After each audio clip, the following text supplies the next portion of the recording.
அனைவருக்கும் வணக்கம். டெய்லியும் prelims and mains point of வியூல கரண்ட் அஃபேர்ஸ் ஆர்டிகல்ஸ் பார்க்குறோம். இன்னைக்கு என்ன ஆர்டிகல்ஸ் இருக்கு அப்படிங்கிறத பார்ப்போம். முதல்ல பார்த்தோம்னா, தகவல் உரிமை சட்ட மேல்முறையீட்டு விசாரணையில் மாற்று அதிகாரிகள் கூடாது அப்படின்னு சொல்லி நமக்கு ஒரு தகவலை சொல்லியிருக்காங்க. ஓகேங்களா? ஸோ இந்த ஒரு விஷயம் அப்படிங்கிறது பார்த்தோம்னா, நமக்கு நீதிமன்றங்கள்ல நேத்து பேசப்பட்ட ஒரு விஷயம். சரிங்களா? என்ன அப்படின்னு பார்த்தோம்னா, நமக்கு இன்ஃபர்மேஷன் ஆக்ட் இருக்கு. ரைட் டு இன்ஃபர்மேஷன் ஆக்ட் இருக்கு. அந்த விஷயத்துல நம்ம ஒரு மேல்முறையீடு நீதிமன்றங்கள்ல போய் பண்றப்போ, அந்த பப்ளிக் இன்ஃபர்மேஷன் ஆஃபிசர் பிஐஓ அப்படின்னு சொல்லுவாங்க இல்லையா? பப்ளிக் இன்ஃபர்மேஷன் ஆஃபிசர் தான் நேர்ல வந்து ஆஜராகணும். ஆனா, அவருக்கு பதிலா வேற ஒரு ஆள் அமைச்சு, அவர் வந்து அந்த வழக்குகள்ல அவங்க டைரக்ட்டா வந்து அ பிரசன்டடா இருக்க மாட்டேங்கிறாங்க. சரிங்களா? ஸோ அந்த ஒரு விஷயத்தின் மேல நீதிமன்றம் வந்து கடும் கோபத்த காட்டியிருக்காங்க. டைரக்ட்டா பப்ளிக் இன்ஃபர்மேஷன் ஆஃபிசர் தான் வந்து கலந்துக்கணும் அந்த நீதிமன்ற விசாரணையின் போது அப்படிங்கிறத சொல்லியிருக்காங்க. இது பார்த்தோம்னா, நமக்கு ரைட் டு இன்ஃபர்மேஷன் ஆக்ட் அதுல இருக்கக்கூடிய செக்ஷன் 8 படி பார்க்குறப்ப என்ன சொல்றாங்க அப்படின்னா, ஒரு வெள்ளம், இல்ல ஒரு நோய் தடுப்பு சார்ந்த விஷயங்கள், இல்ல சட்டம் ஒழுங்க கையாள்ற போது மட்டும் தான் விலக்கு அளிக்கப்பட்டிருக்கு பப்ளிக் இன்ஃபர்மேஷன் ஆஃபிசர் வராம இருக்கிறதுக்கு. ஆனா எல்லா நாட்களும் சாதாரண நாட்கள்ல கூட அவங்க வழக்கமா வராம இருக்கிறது அப்படிங்கிறது நீதிமன்றத்தை அவமதிக்கக்கூடிய ஒரு செயலாகவும் மாறிவிடும் அப்படிங்கிறத சொல்லியிருக்காங்க. அதே மாரி நேரடியாக தகவல்கள் வழங்கக்கூடாது அப்படின்னு சொல்லியிருக்காங்க. ஓகேவா? ஒரு இந்த சட்டத்தின்படி பார்க்கிறப்ப, ஒரு தகவல அந்த கன்சர்ன்ட் பெர்சன்க்கு குடுக்க வேண்டியது பப்ளிக் இன்ஃபர்மேஷன் ஆஃபிசர் உடைய ஒரு பணி. சரிங்களா? ஆனா, அவரு அளிக்காம, அவருக்கு கீழ இருக்கக்கூடிய சப்பார்டினேட் ஆஃபிசர்ஸ வச்சு அந்த தகவல்கள குடுத்துட்டு இருக்காங்க.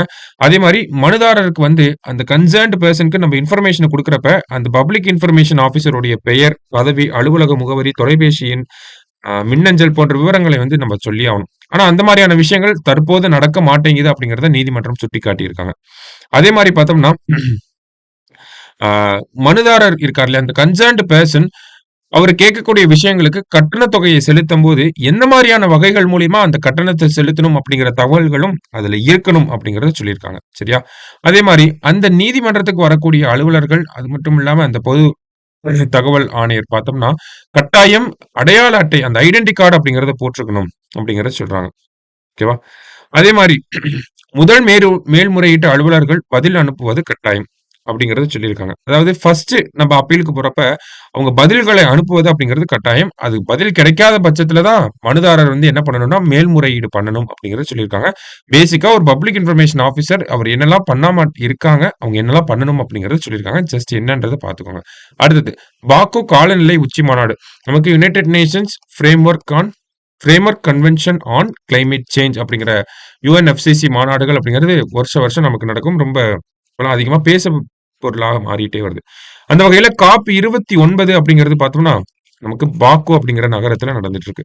இதுல முக்கியமான காப் மாநாடுகள் அப்படின்னு பார்த்தோம்னா, 2015ல நடந்த காப் 21 2015ல நடந்திருக்கும். பாரிஸ் கிளைமேட் அக்ரீமெண்ட் அப்படிங்கிறது அங்க தான் போட்டிருப்பாங்க. அடுத்து காப் 26 அப்படிங்கிறது நமக்கு கிளாஸ்கோவ்ல நடந்திருக்கும். ஓகேங்களா? இந்த கிளாஸ்கோவ்ல நடந்த மாநாட்டுல தான் என்ன சொல்லியிருப்பாங்க அப்படின்னா, இந்தியா பஞ்சாமிர்த இலக்குகள வந்து குடுத்திருப்பாங்க. பஞ்சாமிர்த டார்கெட்ஸ் அப்படிங்கிறத குடுத்திருப்பாங்க. இந்த வகையில இப்ப காப் 29 அப்படிங்கிறது நமக்கு அசர்பைஜானுடைய தலைநகரம் பாக்கு அப்படிங்கிற சிட்டில நடக்குது. சரிங்களா? இந்த மாநாட்டினுடைய முக்கியத்துவம் அப்படின்னு பார்த்தோம்னா, முதல்ல காப் மாநாடுகள் அப்படிங்கிறது ஜெர்மனியில இருக்கக்கூடிய பெர்லின் நகரத்துல 1995ஆம் ஆண்டு தொடங்கப்பட்டுச்சு. சரிங்களா? தொடர்ச்சியா முக்கியமான மாநாடுகள் என்ன அப்படிங்கிறதையும் நம்ம பார்த்தோம். உலக தலைவர்கள் எல்லாருமே பங்கேற்பாங்க. இந்த தடவ காப் மாநாடு பாக்குல நடக்கக்கூடிய மாநாட்டுல பெரிய அளவுல உலக தலைவர்கள் யாருமே அமெரிக்க பிரசிடென்ட்டோ, சைனீஸ் பிரசிடென்ட்டோ, இந்தியன் பிரைம் மினிஸ்டர் யாருமே வந்து பார்ட்டிசிபேட் பண்ணல. சரிங்களா? சோ கடந்த கால ஒப்பந்தங்கள் அப்படின்னு பார்த்தோம்னா, காலநிலை மாற்றத்தினால நமக்கு பூமி வெப்பமடைதல் அப்படிங்கிறது அதிகமாயிட்டே இருக்கு. இப்ப 2040ஆம் ஆண்டுக்குள்ள பூமியோட அந்த வெப்பநிலை அப்படிங்கிறத 1.5 டிகிரி செல்சியஸா கம்மி பண்ணணும் அப்படிங்கிறது இங்க டார்கெட்ஸா இருந்துட்டே வருது. ஓகேங்களா?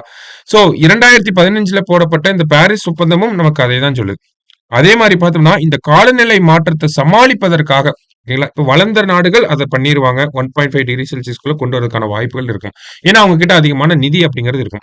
ஆனா, வளரக்கூடிய நாடுகள், மிகவும் மோசமான நிலைமையில இருக்கக்கூடிய நாடுகளுக்கு நிதி பற்றாக்குறை அப்படிங்கிறது இருக்கும். அப்ப உலக நாடுகள் எல்லாருமே சேர்ந்து ஒரு $100 பில்லியன் வந்து திரட்டி குடுக்கணும். எதுக்காக அப்படின்னு பார்த்தோம்னா, இந்த கிளைமேட் சேஞ்ச்ல இருந்து பாதிப்புகள வந்து நம்ம மிட்டிகேஷன் மெஷர்ஸ்க்கு. அதே மாரி பார்த்தோம்னா, இந்த கோல் பேஸ்டு பவர் பிளான்ட் அதெல்லாம் விட்டுட்டு நம்ம ரெனியூவபிள் எனர்ஜியா மாறணும் அப்படின்னா, நெறைய நாடுகளுக்கு நிதி தேவைப்படுது. அந்த நிதிய குடுக்கறதுக்காக இந்த $100 பில்லியன் வந்து ரெடி பண்ணணும் அப்படிங்கிறதும் ஒப்பந்தங்கள்ல இருந்துச்சு. ஆனா, இடையில என்ன ஆகுது அப்படின்னு பார்த்தோம்னா, அமெரிக்கன் பிரசிடென்ட் வந்து இந்த மாதிரி இந்த பாரிஸ் ஒப்பந்தம் அப்படிங்கிறது அமெரிக்காவுக்கு எதிராக இருக்கு. அமெரிக்காவ அதிகமா பாதிக்கிற வகையில இருக்கு. உண்மையாலுமே அதிகமா இந்த கார்பன் உமிழ்வுகள வெளியிடக்கூடிய நாடுகளுக்கு சாதகமாக இருக்கு இந்த ஒரு ஒப்பந்தம் அப்படிங்கிறத சொல்லி, அமெரிக்காவ வந்து அந்த அக்ரீமெண்ட்லேருந்து வெளிய கொண்டு வந்திருப்பார் அமெரிக்க அதிபர் டொனால்ட் ட்ரம்ப் அந்த கொரோனாவுக்கு முன்னாடியே. சரிங்களா? இருந்தாலும் 2023ஆம் ஆண்டு நடந்த காலநிலை மாநாடு நமக்கு துபாயில வந்து நடந்திருக்கும். சரிங்களா? அப்ப உலக நாடுகள் எல்லாருமே சேர்ந்து ஒரு $770 மில்லியன் வந்து திரட்டி இருந்திருப்பாங்க. இருந்தாலுமே அந்த ஒரு நிதி அப்படிங்கிறது பத்தாது தான். முன்னாடி இந்தியா, சைனா போன்ற நாடுகள வந்து அதுல விலக்கி வச்சிருந்தாங்க. இப்ப இந்தியா, சைனா போன்ற நாடுகளும் அந்த ஒரு நிதியில பங்களிப்பு இருக்கணும் அப்படிங்கிறத பல மேற்கத்திய நாடுகள் வலியுறுத்திட்டே இருக்காங்க. ஓகேங்களா? அப்ப இந்த மாநாட்டுல என்ன மாதிரியான விஷயங்கள வந்து பேசப் போறாங்க அப்படிங்கிறத நமக்கு குடுத்திருக்காங்க. நமக்கு கார்பன் ட்ரேடிங் சிஸ்டம் அப்படின்னு சொல்லுவாங்க. கார்பன் கிரெடிட் அல்லது கார்பன் மார்க்கெட் அப்படின்னு சொல்லுவாங்க. ஓகேவா? இதை பத்தின ஒப்பந்தங்கள் அப்படிங்கிறது இருக்கும். கண்டிப்பா நேத்து இந்த ஒப்பந்தம் அப்படிங்கிறது கையெழுத்தாகி ஃபைனலைஸ் ஆயிருச்சு. கார்பன் மார்க்கெட் அப்படிங்கிறது. சரிங்களா?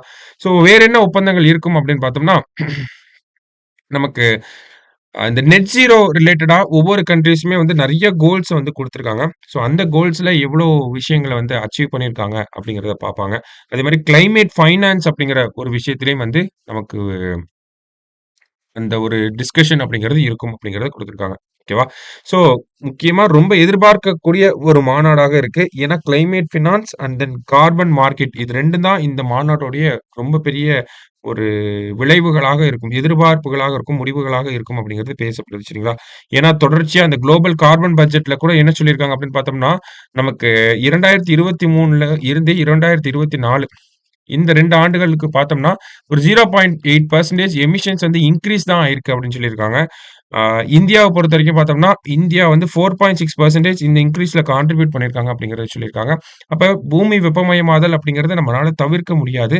தவிர்க்கணும் அப்படின்னா, இந்த காப் மாநாடுகள் கட்டாயம் வெற்றி அடையணும். மாநாடுகள் வெற்றி அடையறத விட, அதில எடுக்கக்கூடிய முடிவுகள் வெற்றி அடையணும் அப்படிங்கிறது தான் இந்த இடத்துல முக்கியமா நம்ம நோட் பண்ணி ஆகணும். சரிங்களா? ஸோ பேசிக்கா நமக்கு காப் மாநாடுகள் அதில என்னென்னலாம் நடக்குது அப்படிங்கிறத பத்தி தான் குடுத்துருக்காங்க. ஒரு டைம் ரீட் பண்ணி அது என்ன கான்செப்ட் அப்படிங்கிறத புரிஞ்சுக்கோங்க. அதிலிருந்து நம்ம கேள்வி கேட்டா அண்டர்ஸ்டாண்ட் பண்ணி எழுதிறலாம். சரியா? நம்ம நாளைக்கு டிஎன்ஏல மீட் பண்ணலாம். Thank you.